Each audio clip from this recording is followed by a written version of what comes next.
ऐसा हरगिज़ नहीं है कि फ़िल्म या नेटफ्लिक्स पे कोई सीज़न देखने से आपका वक्त ज़ाय होता है। नहीं, बिल्कुल नहीं। आप समझ लीजिए कि नेटफ्लिक्स इस दौर की लाइब्रेरी है और ये किताबें हैं जिन्हें पढ़ने की बजाय आप देख लेते हैं। किताबें एक रुख पर लिखी जाती हैं, यानी लफ्ज़ होते हैं राइटर के पास, या पढ़ने वालों का तसव्वुर होता है।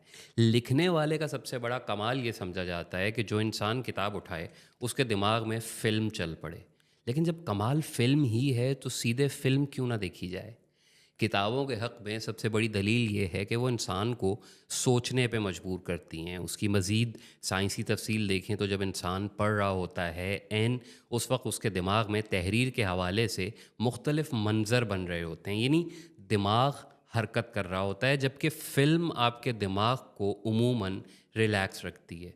उसे खुद से तस्वीरें बनाने के लिए ज़्यादा खपना नहीं पड़ता। तो समझिए कि फ़िल्म में दिमाग कम लगता है। लेकिन अब यहाँ 2 नुक्ते हैं। आपने फ़ारिग वक़्त में तफ़रीह को भी फ़र्ज़ की तरह निभाना है, तब तो मेरी बला से डिक्शनरी उठा के बैठ जाएँ। लेकिन दूसरी तरफ ख़ालिस एन्जॉयमेंट करना चाहते हैं तो फ़िल्म या सीज़न देखने के लिए तबीयत को आमादा करना पड़ेगा।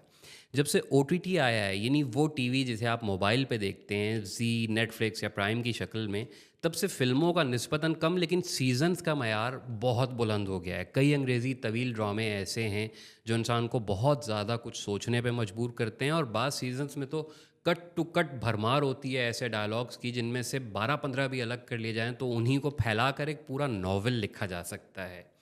3 साल पहले हुआ ये कि मैंने आजकल की ज़बान सीखने का इरादा करते हुए नेटफ्लिक्स देखना शुरू किया। उस वक़्त चैट जीपीटी सिरे से मौजूद नहीं था और मॉडर्न अच्छी अंग्रेज़ी लिखने की ज़रूरत भी शदीद थी। मैं अपनी बेटी को बड़े अरसे तक उसकी सालगिरह पे एक ख़त लिखा करता। वो होता था उर्दू में।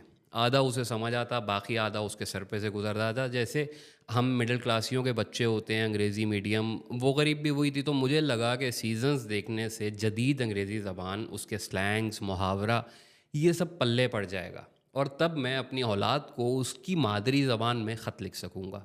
इस तरह कम से कम साल में एक मरतबा अब्बा जी का हिदायतनामा वो मजबूरन हर्फ़ ब हर्फ़ पढ़ सकेगी, बल्कि समझ भी जाएगी।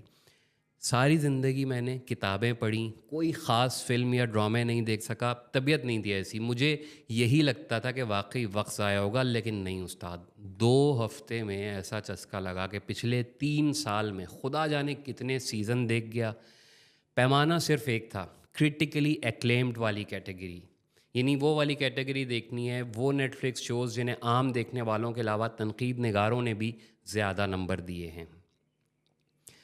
आँखें खुल गईं, 14 तबक रोशन हो गए, दुनिया क्या कर रही है और मैं अब तक कहाँ था। कितनी मर्तबा चलता सीज़न रोक के मैंने डायलॉग अलग से नोट किए, जैसे हम लोग किताबों पे निशान लगाते थे।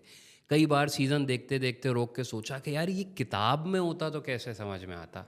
इसे नाज़रीन के लिए उनकी ज़हनी सतह पे आके वीडियो की शक्ल में पेश करना, ये कितने बड़े दिमागों का खेल होगा। बेतहाशा मर्तबा सीज़न ख़त्म होने पे लगा कि जैसे यार ज़िंदगी ख़त्म हो गई, अब क्या देखूँ, कहाँ जाऊँ, किधर दिल लगाऊँ, मुझे तो और कोई काम भी नहीं आता।